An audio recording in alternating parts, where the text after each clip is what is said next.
Di dalam Al-Quranul Karim, Subhanahu wa ta'ala berfirman, tepatnya pada surah Az-Zumar ayat 67. Allah Subhanahu wa ta'ala berfirman, "Wa ma qadarullaha haqqa qadri wal ardu jami'an qabdatuhu yawmal qiyamati was samawati matwiyatum biyamini subhanahu wa ta'ala amma yusyrikun." Dan mereka benar-benar tidak mengagungkan Allah dengan pengagungan yang semestinya, padahal bumi seluruhnya berada dalam genggamannya pada hari kiamat, dan langit digulung dengan tangan kanannya. Maha suci Tuhan dan maha tinggi Dia dari apa yang mereka persekutukan. Dan Allah Subhanahu wa ta'ala juga mengatakan, "Wa ma qadarullaha haqqa qadri idh qalu ma anzalallah ala bashari min syai'in qul ma anzalal kitaba alladhi jaa bihi Musa nuran wa hudan linnasi taj'alunahu qaratisa tubdunaha wa tukhfuna katsiran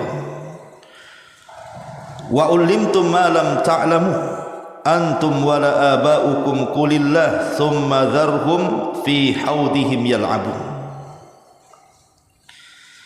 Dan mereka tidak benar-benar mengagungkan Allah dengan pengagungan yang semestinya,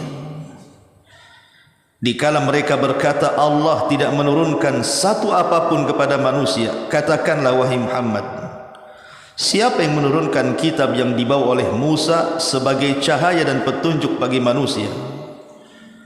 Kalian jadikan kitab itu sebagai lembaran yang bercerai-berai.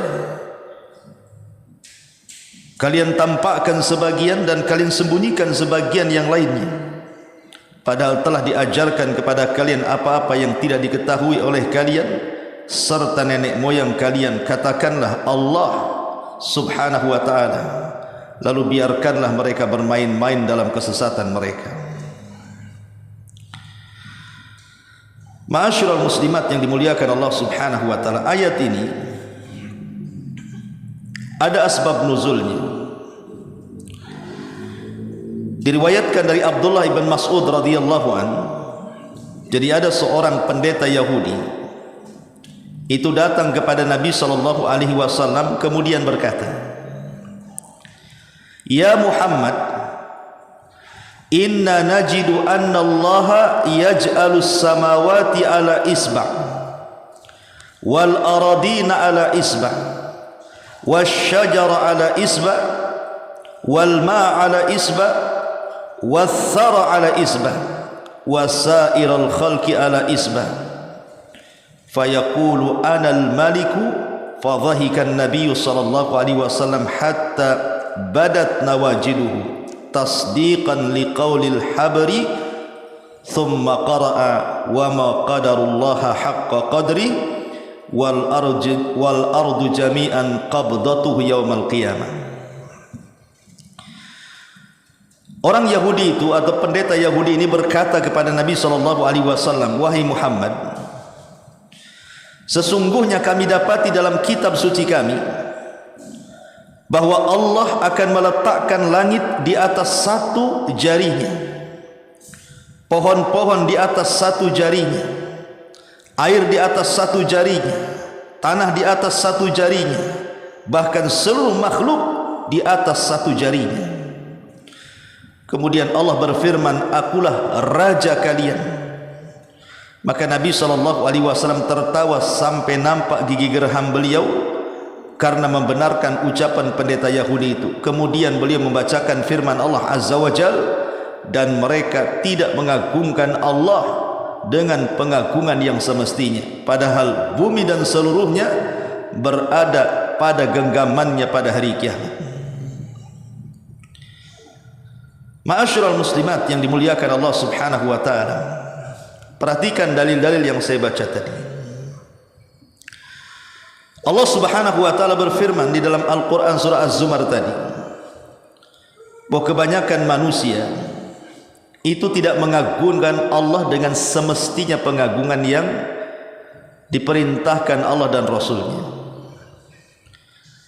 Padahal dalam riwayat Ibnu Mas'ud radhiyallahu anhu sudah jelas bahwa alam semesta ini semua ada di genggaman Allah Subhanahu wa taala. Di mana langit berada di genggamannya, bumi di genggamannya, pohon di genggamannya, air di genggamannya. Bahkan seluruh makhluk yang Allah Subhanahu wa taala ciptakan semua ada di genggamannya. Kalau semua berada di genggaman Allah Subhanahu wa taala, betapa tinggi dan agungnya Allah Subhanahu wa taala. Semestinya kita sebagai makhluk ketika tahu keagungan Allah Subhanahu wa taala sedemikian luar biasa, harusnya kita lebih mengagungkan Allah Subhanahu wa taala. Bahkan pada hari kiamat, ketika Allah Subhanahu wa taala menghancurkan sehancur-hancurnya alam semesta, di mana tidak ada makhluk kecuali Allah binasakan, tidak malaikatnya, tidak jinnya, tidak manusianya, semua Allah binasakan. Kemudian Allah Subhanahu wa taala berfirman dan mengatakan, Anal Malik ainal muluk, saya raja kalian, mana raja-raja dunia yang sombong itu? Tidak ada yang menjawab karena tidak ada makhluk. Tidak ada makhluk yang berakal yang hidup kala itu.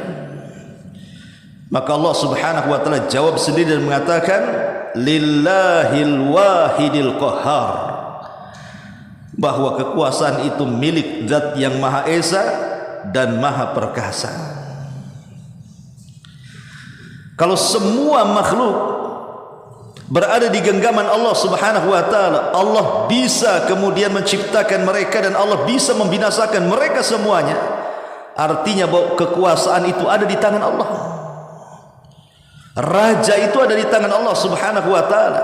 Sudah semestinya kita menundukkan diri dalam rangka mengagungkan diri kita kepada Allah Subhanahu wa taala, Zat pemilik segala kerajaan yang ada di semesta alam ini. Wa ma qadarullaha haqqa qadrih, tapi mereka tidak mengagungkan Allah dengan pengagungan yang semestinya. Ma'asyiral muslimat yang dimuliakan Allah Subhanahu wa taala,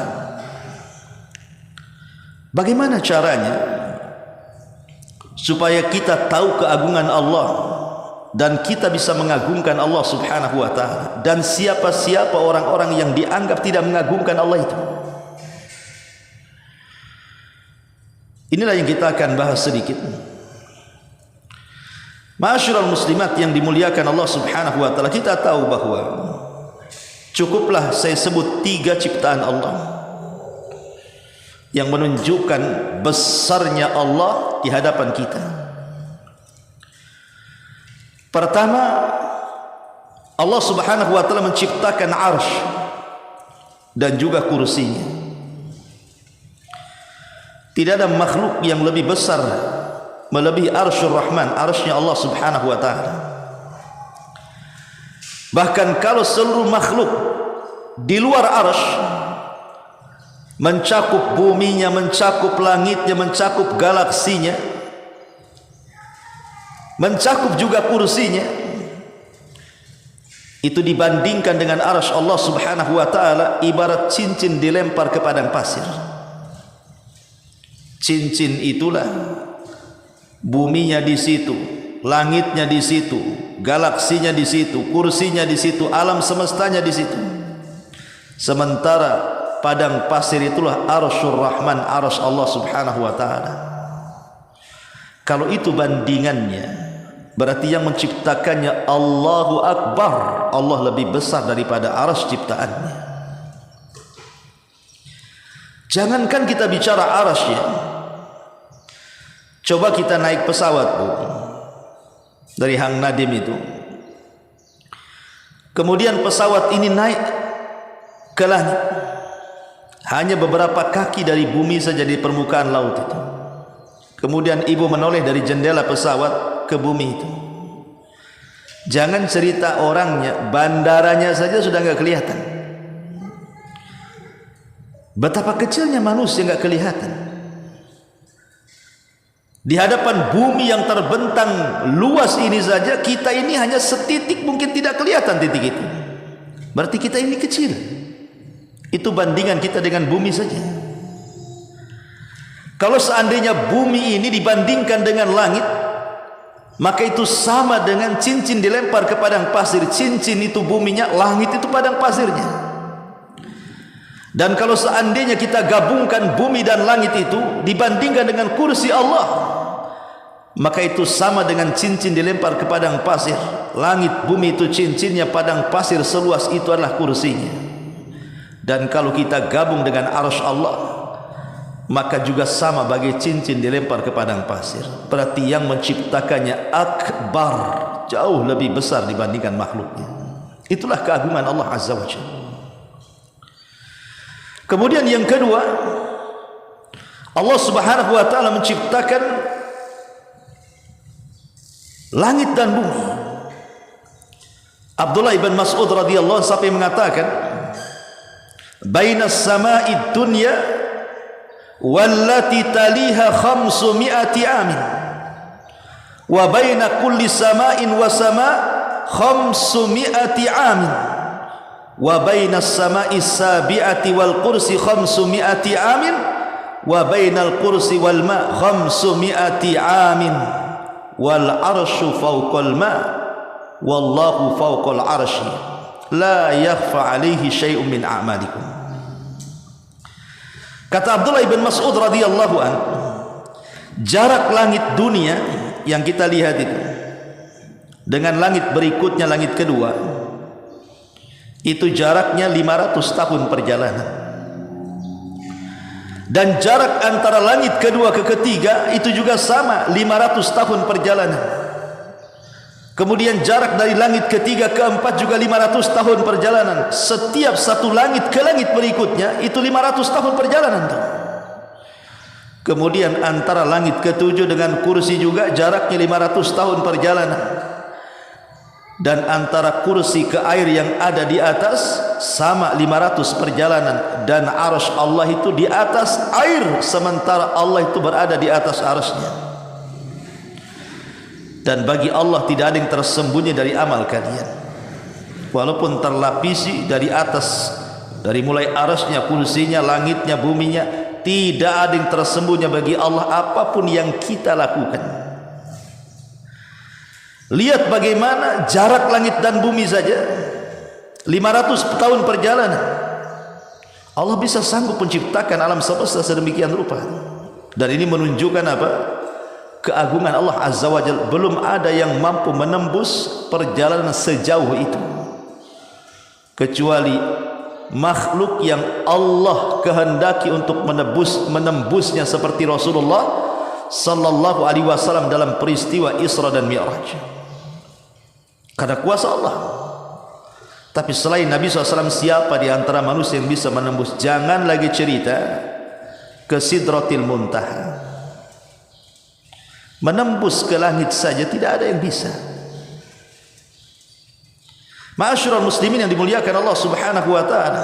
Kemudian yang ketiga, penciptaan malaikat. Bahkan ada satu malaikat ini kekuatannya menjangkau seluruh manusia dan jin. Siapa? Malakul maut. Malaikat maut. Siapa yang bisa mengalahkan malakul maut? Enggak ada. Macam-macam dengan malaikat maut, cabutlah nyawanya. Itu satu malaikat saja kekuatannya menjangkau seluruh jin dan juga manusia. Dan ini cukup bagi kita menunjukkan bahwa Allah menciptakan satu makhluk yang luar biasa agungnya. Bagaimana zat yang menciptakannya, Allah Jalla fi'ula, jauh lebih agung daripada makhluknya. Dan ini juga isyarat tentang keagungan Allah Subhanahu wa ta'ala. Ma'asyiral muslimat yang dimuliakan Allah Subhanahu wa ta'ala, lalu bagaimana caranya kita mengetahui keagungan Allah? Yang pertama, at-tadabbur bi asma'illahi azza wa jalla. Merenung, memikirkan tentang nama-nama Allah Subhanahu wa taala yang agung. Allah memiliki nama-nama yang indah dan sifat-sifat yang sempurna. yang tidak dimiliki makhluknya. Sebut saja Ar-Rahman Ar-Rahim. Allah zat yang maha pengasih lagi maha penyayang. As-Sami Al-Basir, Allah itu maha mendengar lagi maha melihat. Allah bisa melihat sampai tembus di kegelapan malam. Bahkan dedaunan yang jatuh sekalipun di tengah kegelapan malam, Allah tahu di mana jatuhnya, berapa jatuhnya, jam berapa detik jatuhnya, Allah maha tahu. Dan itulah As-Sami, Allah Al-Basir, Allah itu maha melihat. Bahkan Allah bisa menembus apa yang ada dalam hati setiap manusia. Dan itu kuasa Allah. As-Sami, Allah maha mendengar. Mendengar segala sesuatu, bahkan ucapan yang belum diucapkan manusia, tahu Allah itu. Apa yang dia akan ucapkan itu. Bahkan di dasar lapisan bumi sekalipun kalau ada suara, Allah maha tahu. Dan itu keagungan Allah subhanahu wa ta'ala. Dengan merenungkan nama-nama Allah subhanahu wa ta'ala, makin yakin bahwa Allah subhanahu wa ta'ala itu zat yang maha agung. Lalu kenapa mereka tidak mengagungkan Allah dengan semestinya pengagungan? Kalau Allah mampu melihat segala sesuatu, maha mendengar segala sesuatu, maha memberikan rizki, Ar-Razzaq, seluruh makhluknya, wa ma min dabbatin fil ar illa 'ala Allah rizquha. Tidak ada satupun binatang yang melata kecuali sudah ditentukan rizkinya oleh Allah subhanahu wa ta'ala. Maka dengan menghayati, mempelajari, merenungkan, memikirkan nama-nama Allah yang agung, dengan itulah terpatri dalam hati kita pengagungan kita kepada Allah azza wa jalla. Kemudian yang kedua, husnudzan billah, berbaik sangka dengan Allah subhanahu wa ta'ala. Berbaik sangka dengan Allah subhanahu wa ta'ala. Di dalam Al-Quran ada kisah Nabi Ya'qub alaihi salatu wassalam ketika kehilangan Nabi Yusuf alaihi salatu wassalam. Jadi ketika Nabi Yusuf alaihi salatu wassalam diajak oleh 10 saudaranya untuk bermain dan menjanjikan keselamatan kepada Ya'qub bapaknya, bahwa Yusuf tidak akan terjadi apapun. Tetapi saudaranya yang 10 itu membuat makar,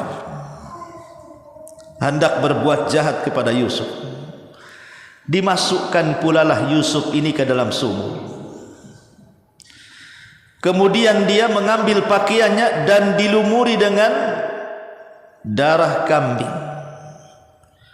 Kemudian dibawalah baju itu kepada ayahnya Ya'qub, bahwa Yusuf diterkam serigala. Ini bukti bajunya.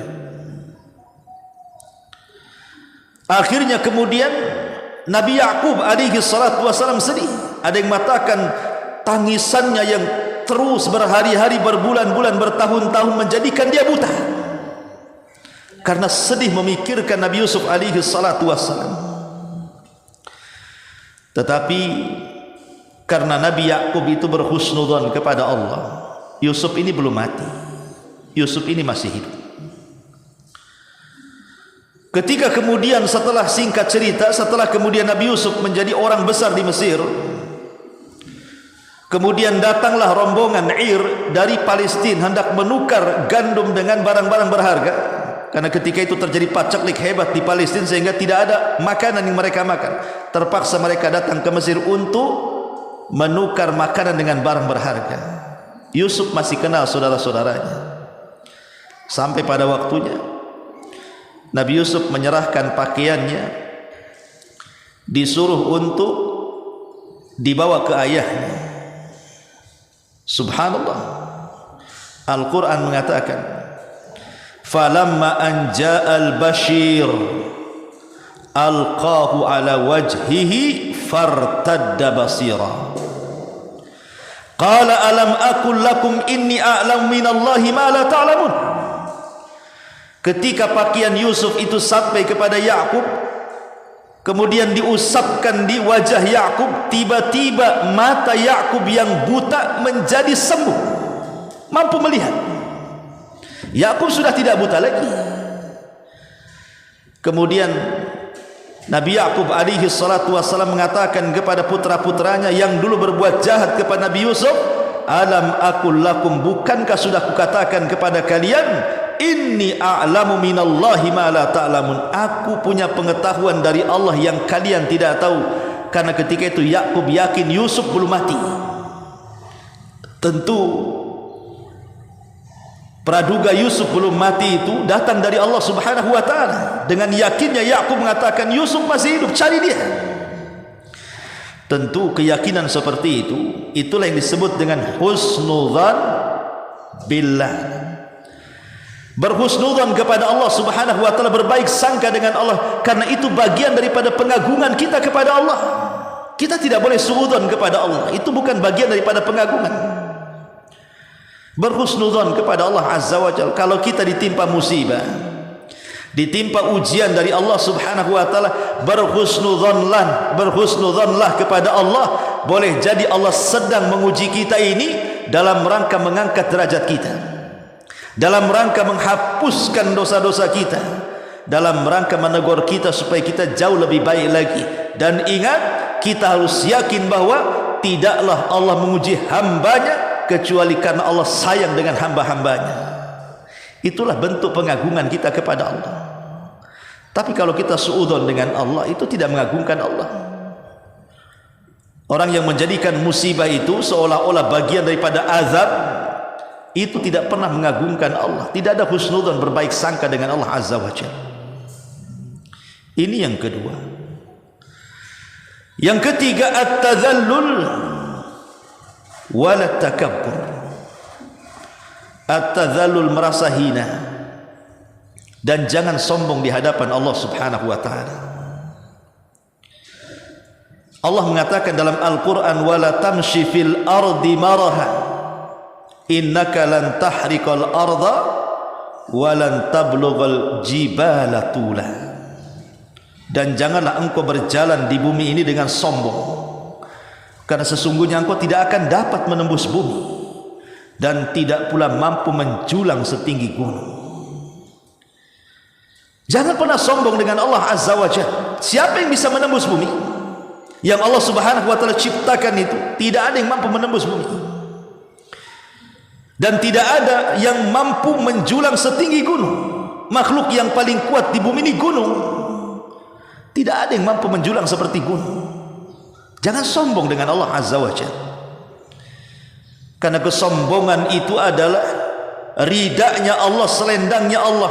Maka siapapun, wa man naza'ani, kata Allah dalam hadis qudsi, maka siapapun yang berusaha melakukan kesombongan, ingin menyamakan dirinya dengan Allah, adkhaltuhun nar, kata Allah, ku masukkan dia ke neraka, ku pastikan orang sombong itu masuk neraka. Dan kelak pada hari kiamat Rasul katakan, yuhsyarunal mutakabbiruna ka amsalidz dzar. Pada hari kiamat orang-orang yang sombong di dunia dikecilkan seperti semut pada hari kiamat. Sebagaimana menyombongkan di dunia, sekarang Allah kecilkan pada hari kiamat. Naudzubillah.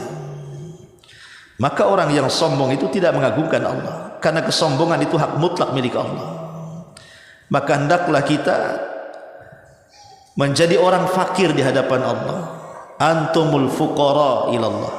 Kalian ini fakir, berhajat kepada Allah. Ngapain sombong dengan Allah Azza wa Jalla? Seperti apa kesombongan kepada Allah Azza wa Jalla? Seperti Fir'aun mengaku dirinya Tuhan. Ana rabbukumul a'la, saya Rabb kalian yang paling tinggi. Apa akibatnya? Fa aghraqnahu, kami tenggelamkan si Fir'aun itu karena sombong dia. Seperti Qarun yang sombong dengan kekayaannya dan mengatakan, innama utituhu min ilmin indi, kekayaan itu datang dari kecerdasanku, bukan dari Allah. Allah katakan, fa khasafna bihi wa bidarihil ardh, kami tenggelamkan si Qarun dan seluruh kekayaannya karena dia sombong dengan kekayaannya. Atau sombong dengan nasab dan hasabnya, merasa keturunannya orang hebat. Ingat hadis yang mengatakan bahwa ada orang yang berbangga dengan nasab, ketika wafat Allah masukkan ke neraka, karena nasab itu tidak bisa disombongkan. Maka faktor apapun sombong dengan harta, sombong dengan pangkat jabatan, sombong dengan nasab dan juga kebesaran keluarga. Ini orang ini tidak mengagungkan Allah. Maka rendahkan kita di hadapan Allah Azza wa Jalla, ataupun mungkin sombong di hadapan makhluk. Dan ini yang banyak di tengah-tengah manusia ini, sombong kepada makhluk yang lain. Ma'asyiral muslimat yang dimuliakan Allah Subhanahu wa taala. Kemudian yang nomor 4, at-ta'amul ma'a siyari salihin. Cobalah kita mengaca kepada sejarah-sejarah orang-orang saleh supaya kita bisa lebih mengagungkan Allah. Macam mana orang-orang soleh dulu itu mengagungkan Allah Azza wa Jalla. Contoh saja dalam Al-Quran, kisah Al-Imran, keluarga Imran.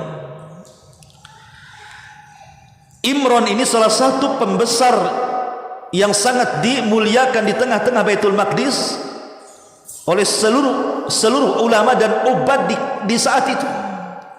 Tapi sayang, tidak punya keturunan laki-laki untuk meneruskan ketokohannya di Baitul Maqdis. Satu hari istrinya berjalan-jalan di tengah padang pasir, melihat ada burung yang sedang memberi makan anak-anaknya. Kemudian dia pun bernazar kepada Allah agar Allah karuniakan kepadanya putra dalam perutnya supaya kelak ketika lahir bisa mengabdikan dan berkhidmat di Baitul Maqdis. Allah kabulkan permintaannya. Allah buat dia hamil. Rupanya setelah lahir yang dikehendaki beda pula dengan yang dikehendaki Allah Azza wa Jalla. Dia minta anak laki-laki, dikasih pula anak perempuan. Lahirlah Maryam bintu Imran. Maryam bintu Imran. Kemudian Imran pun meninggal dunia, jadilah Maryam yatim. Tetapi karena dia sudah bernazar kepada Allah Azza wa Jalla, dia harus mengabdikan anaknya ke Baitul Maqdis, maka dia pun bawa anaknya ke Baitul Maqdis. Kemudian Maryam pun diundi, siapapun yang mengkafilnya dengan undian tersebut maka dia berhak mengkafilnya. Zakaria lah yang terpilih kemudian mengkafil Maryam sampai besar, sampai punya anak Isa bin Maryam. Mukjizat yang luar biasa. Maryam tidak disentuh laki-laki tapi punya anak Isa, ya, karena itu mukjizat. Isa akan jadi nabi. Syahidnya di sini bagaimana keluarga Imran sangat mengagungkan Allah Azza wa Jalla. Dia hendak mengkhidmatkan seluruh keturunannya untuk berkhidmat di Baitul Maqdis, menghabiskan waktunya beribadah kepada Allah Subhanahu wa taala. Ya, karena Al-Quran sendiri mengatakan wa ma khalaqtul jinna wal insa illa liya'budun. Tidaklah aku ciptakan jin dan manusia kecuali aku suruh mereka untuk beribadah.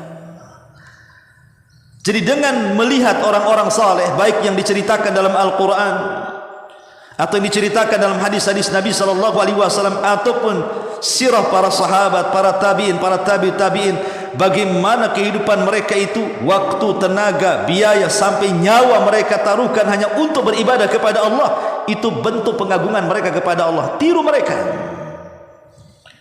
supaya kita lebih bisa mengagungkan Allah Subhanahu wa taala. Ma'asyiral muslimat yang dimuliakan Allah Subhanahu wa taala, termasuk juga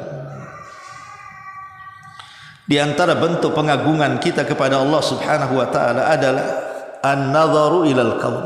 Cobalah lihat alam di sekeliling kita itu, semua bisa jadi pelajaran, bisa menambah iman dan takwa. Lihat ciptaan-ciptaan Allah itu. Lihat ke langit saat di malam hari, di mana langit bertabur bintang. Indahnya langit dengan bertabur bintang. Siapa yang mengindahkan langit itu? Mungkinkah manusia meletakkan lampu-lampu di atas langit? Mustahil. Bintang itu ciptaan Allah. Kita pandang lautan yang terbentang seolah-olah tidak ada tepinya. Kalau kita memandang nun jauh di sana di lautan itu, seolah-olah tidak bertepi lautan itu. Bagaimana Allah Subhanahu wa taala menciptakan lautan sedemikian rupa? Terkadang ada air lautan itu separuh tawar separuh asin. Terkadang air lautan itu, kalau kita menembus ke dalam air lautan, berbagai macam ikan-ikan, bentuk ikan, warna ikan, rasa ikan, macam-macam. Siapa yang memberi warna ikan sebanyak itu? Mungkin manusia bawa pilok, dipilok satu-satu ikan itu, dicat satu-satu, ada yang berwarna-warni, macam mana pula dia? Kayak menggambar. Tidak ada yang bisa itu mutlak kekuasaan Allah yang menciptakan ada ikan dengan beragam rupa, warna dan rasa. Kalau kita lihat ke hutan-hutan, banyak pepohonan, ada yang besar, ada yang kecil, kemudian berbagai macam buah-buahan yang beraneka ragam bentuk, beraneka ragam rasa, ada yang manis, kecut, asin, nyampur, nano-nano dan begitu seterusnya. Siapalah yang membuat rasa-rasa itu? Bahkan kalau kita melihat diri kita sendiri, kata Allah, wa fi anfusikum afala tubsirun. Dalam diri kalian itu tidakkah kau lihat kekuasaan Allah di situ? Lihat badan kita, Bu. Allah sudah letakkan mata ya di situ, hidung di situ, lisan di situ. Kemudian Allah buat tangan ya di situ, kaki di situ. Kemudian dua tangan tidak ada yang beda, dua kaki tidak ada yang beda, termasuk dua telinga pendengarnya sama. Subhanallah, laqad khalaqnal insana fi ahsani taqwim. Bahkan manusia diberikan oksigen majanan, gratis oksigen itu. Kita tinggal hirup saja. Coba lihat ke rumah sakit tuh yang kekurangan nafas tuh, sampai harus beli oksigen beratus-ratus juta. Allah berikan free. Kuasa siapa ini? Allah kan bisa saja menghentikan angin sehingga orang tidak bisa bernafas. Dan ini kuasa Allah Subhanahu wa ta'ala. Maka dengan banyak memandang alam semesta, lautannya, langitnya, gunungnya, hutannya, bahkan pada diri kita itu akan bisa lebih mengagungkan Allah Subhanahu wa ta'ala. Termasuk juga rububiyatullahi azza wa jalla. Kalau kita ini meyakini bahwa di sana ada zat yang menciptakan kita, di sana ada zat yang mengatur kita, di sana ada zat yang menguasai kita, menciptakan, mengatur dan menguasai, memberikan rizki, menghidupkan dan mematikan, dan segala sesuatu yang berkaitan dengan kita manusia, menunjukkan bahwa di sana ada Tuhan yang harus kita sembah.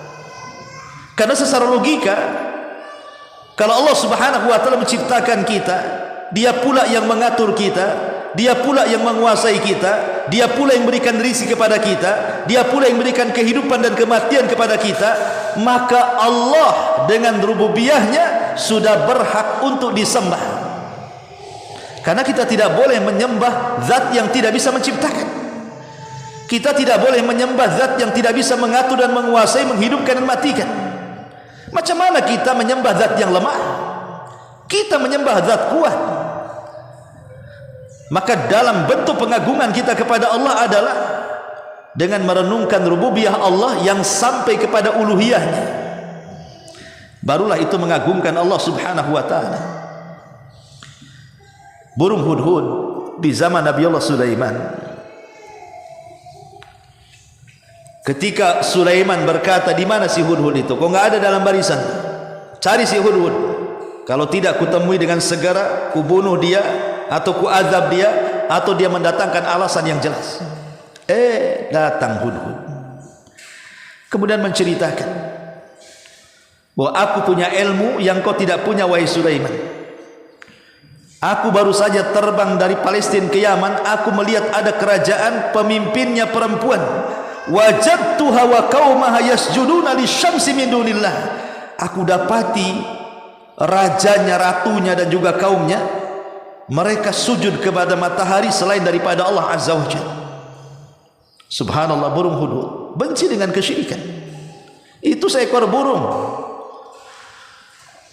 Akhirnya kemudian Nabi Sulaiman mengirimkan surat kepada hudhud yang berakhir mengancam kalau mereka tidak masuk ke agama Sulaiman, tauhid, maka akan diserang.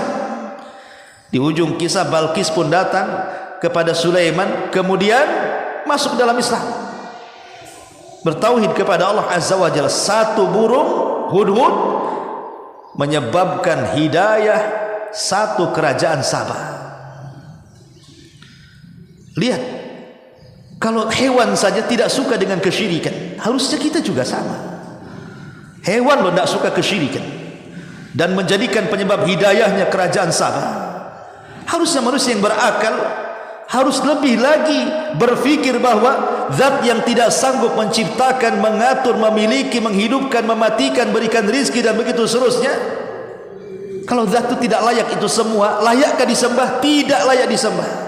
Berarti zat yang layak disembah itu hanya Allah. Dialah yang menciptakan kita, mengatur kita, memberikan rizki kepada kita dan begitu seterusnya.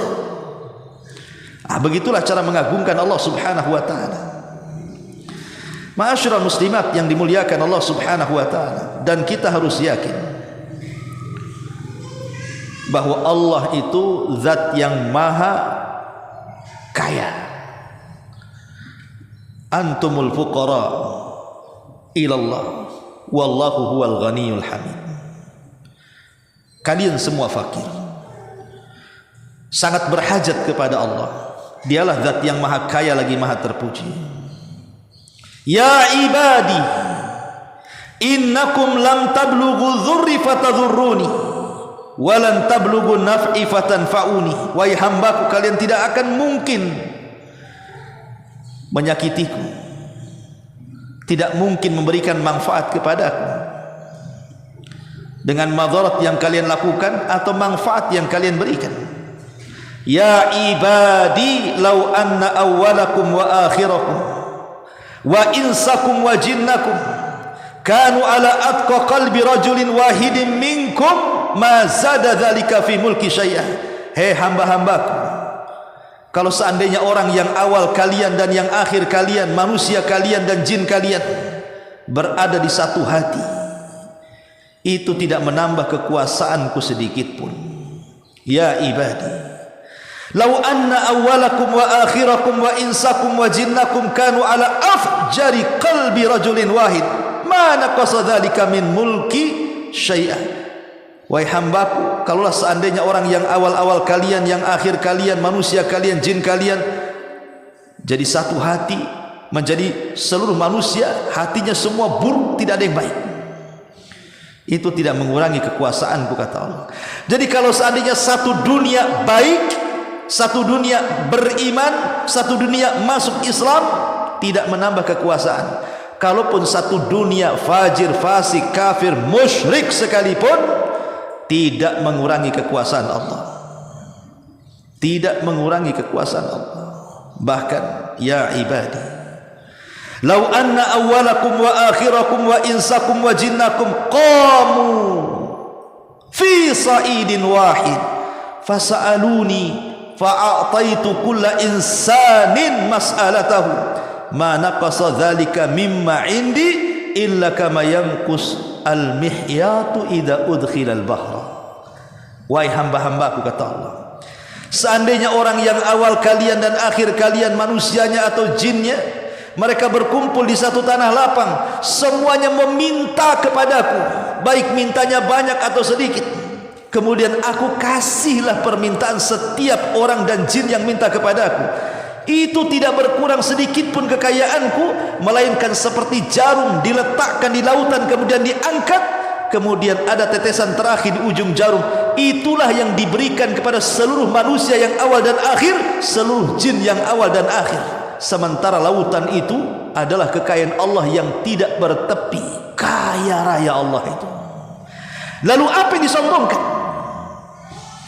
Lalu apa yang kita ini kecilkan dari Allah Azza wa Jalla? Kita tidak boleh mengecilkan Allah. Yang sekarang diperbutkan manusia dari pangkat, jabatan, kekayaan itu hanya satu tetes di ujung jari saja. Sementara kekayaan Allah terbentang luas bak lautan. Itulah keagungan Allah Azza wa Jalla. Kita ini fakir, kita ini miskin, Allah lah zat yang maha kaya. Yakin Allah itu kaya, supaya kita bisa lebih mengagungkan Allah Azza wa Jalla, sehingga kita tidak meminta kecuali kepada Allah, tidak meminta pertolongan kecuali minta pertolongan kepada Allah Subhanahu wa taala. Dan perlu diingat bahwa tidak ada satupun makhluk kecuali berada dalam pantauan Allah Subhanahu wa taala. Tidak ada satu makhluk kecuali berada dalam pantauan Allah. Selama dia hidup, maka dia dalam pantauan Allah. Kemanapun Allah tahu. Tidak ada yang bisa bersembunyi dari Allah Subhanahu wa taala. Lalu kalau tidak ada yang bisa bersembunyi dari Allah Subhanahu wa taala, sehebat apapun manusia menyembunyikan kejahatan dan keburukannya, Allah tahu. Dan kalau itu kita yakini bahwa tidak ada yang tersembunyi bagi Allah, nampaklah keagungan Allah Azza wa Jalla, sehingga kita lebih mengagungkan Allah, sehingga kita tidak mungkin melakukan keburukan, karena kita senantiasa dipantau oleh Allah Subhanahu wa taala. Tanamkan sifat muraqabah, itu bentuk kita mengagungkan Allah Azza wa Jalla, bahwa kita merasa diawasi Allah, karena tidak ada satupun makhluk kecuali ada dalam pengawasan Allah Subhanahu wa taala. Ma'asyiral muslimin yang dimuliakan Allah Azza wa Jalla, dan di antara keagungan Allah pun, Allah tidak mungkin melakukan sesuatu kepada hambanya kecuali ada hikmah di dalamnya. Adil dalam seluruh perintahnya, sidqan, benar dalam seluruh habarnya, adil dalam setiap perbuatannya. Allah tidak pernah mendolimi hamba-hambanya. Hamba-hamba itulah yang mendolimi diri mereka dan Allah Subhanahu wa taala. Allah itu maha adil, dan itu bentuk keagungan Allah Subhanahu wa taala. Allah tidak pernah mendolimi hamba-hambanya. Innallaha la yadlimu mithqala dzarrah. Allah tidak pernah mendolimi sebiji zarah sekalipun. Wa in taku hasanah yudhaifha wa yu'ti min ladunka ajra wa yu'ti min ladunhu ajran azima. Dan jika seseorang mendatangkan satu kebaikan, Allah lipat gandakan, dan dia akan mendapatkan pahala yang sangat besar di sisi Allah Subhanahu wa taala. Itulah di antara hal-hal atau wasilah-wasilah bagi kita bisa mengagungkan Allah. Lalu apa saja maksiat-maksiat yang menunjukkan kita ini persis seperti firman Allah Subhanahu wa taala dalam bab ini, wa ma qadarullaha haqqa qadri wal ardu jami'an qabdatuhu yaumal qiyamah. Dan mereka tidak mengagungkan Allah dengan pengagungan yang semestinya. Siapa mereka itu? Siapa mereka yang tidak mengagungkan Allah yang semestinya itu? Padahal kita tahu bahwa sudah saya uraikan, alam semesta ini dalam genggaman Allah Subhanahu wa taala. Tapi masih ada saja orang yang tidak paham keagungan Allah, dan dia pun tidak mengagungkan Allah Azza wa Jalla. Pertama, tadi sudah saya singgung, adalah qaswatul qalbi, kerasnya hati. Orang yang keras hatinya, Bu, selamanya tidak akan mengagungkan Allah. Orang yang keras hatinya tidak akan selamanya mengagungkan Allah Azza wa Jalla. Tsumma qasat qulubukum min ba'di dzalik fahiya kal hijarati aw ashaddu qaswa. Kemudian mengeraslah hati kalian seperti batu, bahkan lebih keras daripada batu. Lihat Bani Israel dalam Al-Quran itu diperlihatkan berbagai macam mukjizat dari Nabi Musa, mulai daripada tongkat membelah lautan, kemudian tangan bercahaya, kemudian tongkat membelah batu, keluarlah 12 mata air, kemudian turun maidah dari langit berupa manna dan salwa, makanan dari langit manna dan salwa, pakaian dari langit, naungan dari langit, kemudian menghidupkan orang yang sudah mati dengan dipukul oleh sebagian daging sapi ketika terjadi pembunuhan orang kaya. Kemudian tiba-tiba Bani Israel tidak yakin dengan Nabi Musa. Sebagian mereka selalu menentang, membangkang, bahkan kufur kepada syariat Musa. Pembangkangan kepada Nabi Musa yang dilakukan Bani Israel itu tidak lain karena kekerasan hati mereka. Keras hatinya, sulit untuk mendapatkan hidayah Allah. Itu sulit mengagungkan Allah Azza wa Jalla, karena Musa ini utusan Allah. Ketika tidak nurut dengan utusannya, hakikatnya dia tidak mengagungkan Allah yang mengutusnya. Lihat orang-orang jahiliyah yang mereka keras hatinya sehingga sedikit sekali rahmat kepada fuqara wal masakin, sehingga ketika ada anak yatim yang datang membawa datang kemudian kepada satu tokoh jahiliyah yang sedang menyembelih unta, kemudian hanya minta separuh daging saja untuk dimakannya, diambilnya tongkat, didorongnya anak yatim sampai jatuh, sehingga anak yatim ini pergi. Dari situ Allah mengatakan, alam tara kaifatu, Allah Subhanahu wa taala mengatakan, ara'aita alladhi yukadzibu biddin fadzalika alladhi yad'ul yatim. Tidakkah kau lihat para pendusta agama itu, mereka orang-orang yang menghardik anak yatim. Lihat, kenapa orang mendustakan agama? Karena tidak ada rahmat dalam hatinya, tidak ada kasih sayang dalam hatinya, sehingga dia mendustakan agama. Kalaulah ada rahmat orang-orang jahiliyah itu dalam hatinya, sayang dengan anak yatim, sayang dengan fuqara wal masakin, tentu Allah tidak katakan ara'aita alladzi yukadzibu biddin. Tentu mereka akan membenarkan agama. Sebab terbesar orang-orang jahiliyah tidak beriman kepada Rasul itu karena hati mereka keras. Maka kerasnya hati itu tidak akan mampu mengagungkan Allah.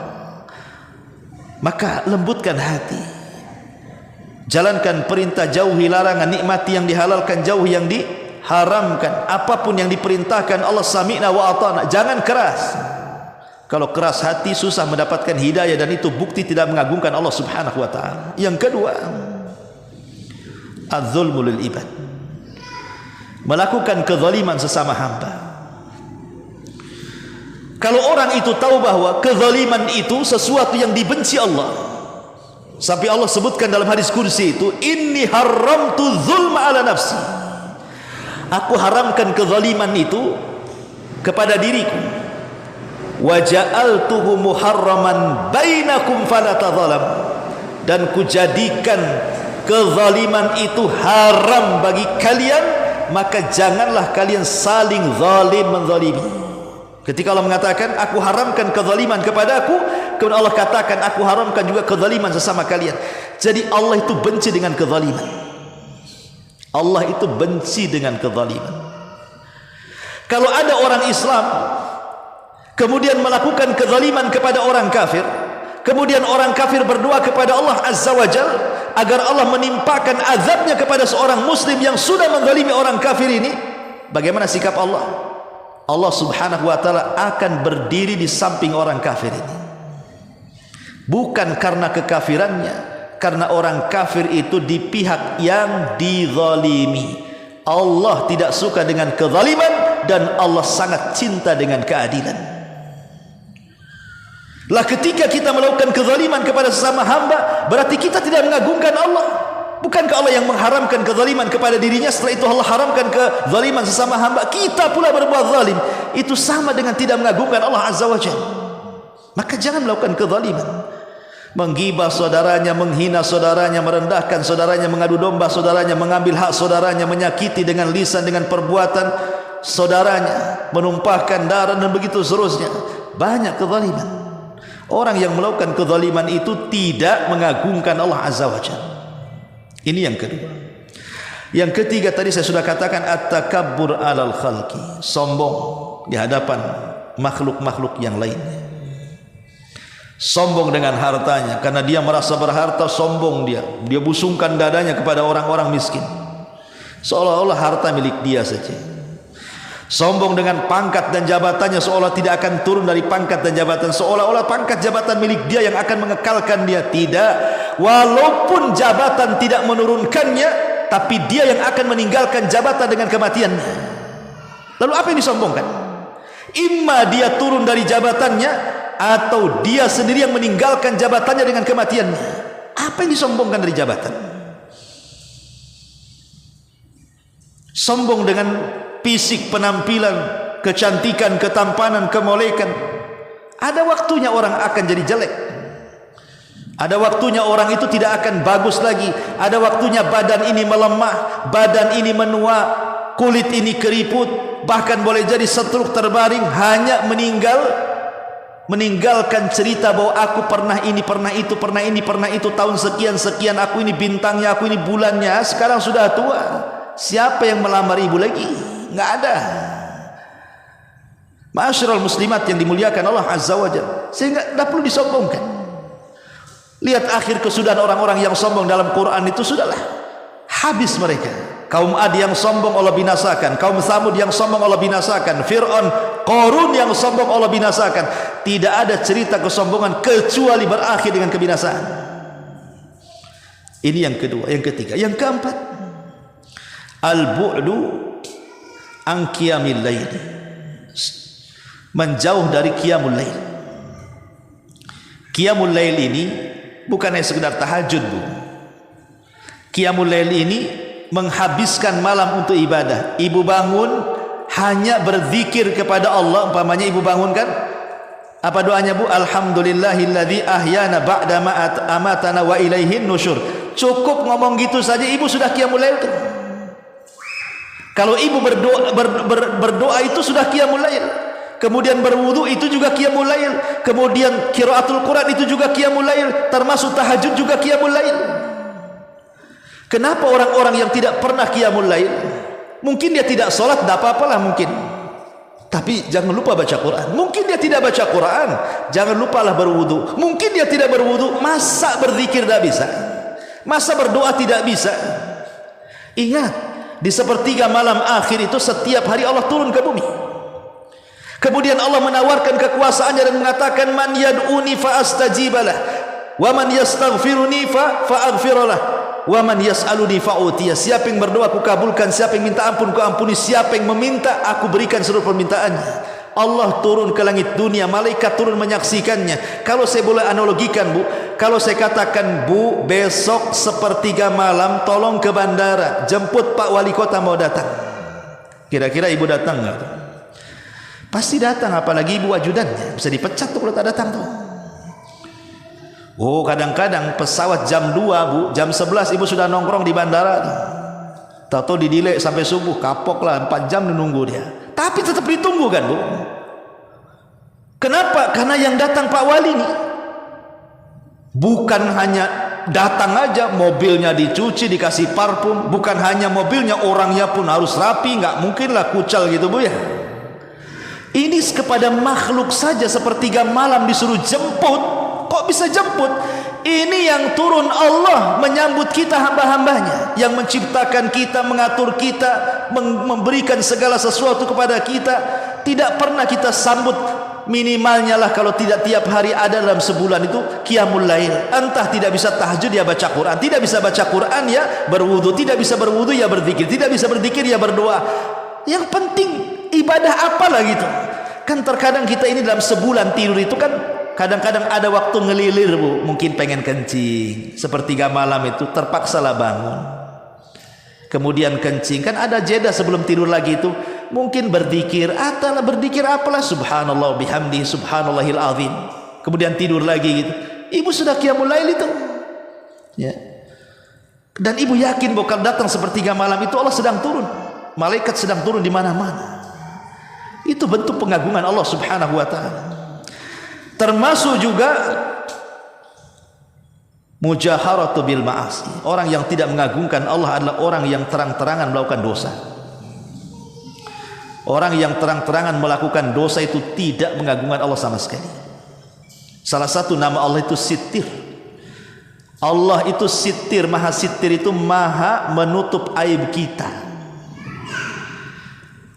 Allah itu sayang dengan hambanya. Kalau kita berbuat dosa kemudian kita bertobat, Allah kasih 2. 1, Allah ampuni dosa kita. 2, Allah tutup aib kita. Kurang apa tuh? Tapi manusia, Bu, saya ini buat salah sama ibu, kemudian saya datang, Bu, saya minta maaf, Bu, saya salah. Mungkin ibu bisa secara zahir lisan mengatakan, ya sudahlah Ustaz, saya maafkan. Paling itu saja. Di belakangnya diceritakan sama orang, nggak ditutup aibnya kan, Bu? Ceritakan sama orang lain. Kemarin tuh Abu Hurairah datang minta maaf sama saya. Terus gimana? Ya saya maafkan. Sebenarnya saya tidak mau maafkan sih. Nah, akhirnya diceritakan sama orang tuh, Bu. Kita ini tidak bisa melindungi aib orang, tapi Allah itu bukan hanya sekedar mengampuni dosa, ditutup lagi aib kita ini. Luar biasa. Dan kalau Allah sudah mengampuni dosa kita, Allah hapus bekas-bekas dosa yang lainnya. Luar biasa. Tidak akan tersisa bekas-bekas dosa yang lain. Kalau Allah sudah ampuni, semuanya Allah ampuni. Allah tidak akan memandang lagi apa yang dia lakukan sebelumnya. Beda dengan kita. Khusus masalah ini saya ampuni, yang lain enggak ya? Nah, enggak bisa kayak gitu. Itu makhluk. Ya. Lihat bagaimana Allah sudah menutup dosa kita di siang hari, Allah tutup di malam hari. Kita melakukan dosa di malam hari, Allah tutup di siang hari. Tapi ada orang-orang yang mereka itu tidak menutup maksiatnya, malah terang-terangan lagi maksiatnya. Makanya kenapa Rasul mengatakan setiap umatku dimaafkan kecuali orang yang menceritakan dosanya sendiri. Na'udzubillah. Maka orang yang mujahara bil ma'asi, terang-terangan dengan maksiat, orang yang tidak mengagungkan Allah sama sekali. Termasuk at-takasul minat taubah, malas untuk bertobat. Malas untuk bertobat itu tidak mengagungkan Allah Azza wa Jalla. Artinya dia sengaja bermaksiat kepada Allah terus-terusan kan. Dia tahu yang dilakukan itu salah. Dia tahu yang dilakukan itu sesuatu yang berdosa, bermaksiat, penuh dengan bahaya dan begitu seterusnya. Tapi juga tidak kunjung bertobat. Malas untuk bertobat. Kalau ditanya kapan lu tobat, tunggu nanti. Lagunya cuma dua, tunggu nanti saja. Kalau ingin bertobat, segera bertobat. Jangan ditunda-tunda. Karena kalau ditunda-tunda, siapa yang tahu kehidupan kita?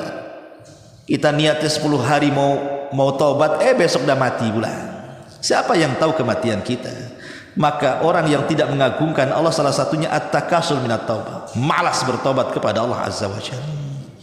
Termasuk juga orang yang tidak mengagungkan Allah adalah al-qunut min rawahillah, putus asa dari rahmat Allah Azza wa Jalla. Itu tidak mengagungkan Allah tuh. Ada orang yang kemudian kurang ekonominya, sehingga dia pusing dengan masa depannya, masa depan dirinya, masa depan keluarganya, masa depan anak-anaknya. Putus asa akhirnya. Allah disalahkan. Sebagian mereka bunuh diri gara-gara ekonomi. Sebagian mereka bunuh diri gara-gara ekonomi. Putus asa. Atau orang yang banyak melakukan dosa, kemudian adalah secercah hidayah sehingga dia bertobat, ingin bertobat kepada Allah Azza wa Jalla, karena terpikir dosanya banyak, kemudian suudzon kepada Allah, jangan-jangan Allah enggak mengampuni saya katanya. Putus asa dari rahmat Allah Azza wa Jalla. Tidak boleh. Itu tidak mengagungkan Allah Subhanahu wa taala. Dosa sebesar apapun, kalau kita datang kepada Allah tidak menyekutukan Allah, masih Allah kasih waktu untuk bertobat dan Allah terima tobatnya. Maka putus asa itu bagian daripada tidak mengagungkan Allah Subhanahu wa taala. Dan yang paling besar dari tidak mengagungkan Allah dari dosa adalah melakukan kesyirikan. Meminta kepada selain Allah. Padahal Allah yang memberi, tapi mintanya kepada orang lain, kepada makhluk yang lain, kepada berhala. Allah yang menciptakan kita, Allah yang mengatur kita, Allah yang rizki kita, tapi mintanya kepada zat selain Allah Azza wa Jalla. Kan kurang ajar itu, tidak mengagungkan Allah namanya. Allah lah yang menciptakan kita, Allah yang ngasih rizki di rahim ibu kita sampai 9 bulan, kemudian berojol ke bumi, Allah kasih rizki dia, kemudian setelah besar Allah kasih pengetahuan sehingga sebagian mereka jadi dokter, insinyur, pilot, macam-macam, orang cerdas, penemu, orang cerdik, pandai. Bersyukurnya kepada selain Allah, ini tidak mengagungkan Allah namanya. Maka syirik itu adalah sebesar-besarnya sebab orang tidak mengagungkan kepada Allah Azza wa Jalla. Maka bahaya. Ma'asyiral muslimat yang dimuliakan Allah Azza wa Jalla.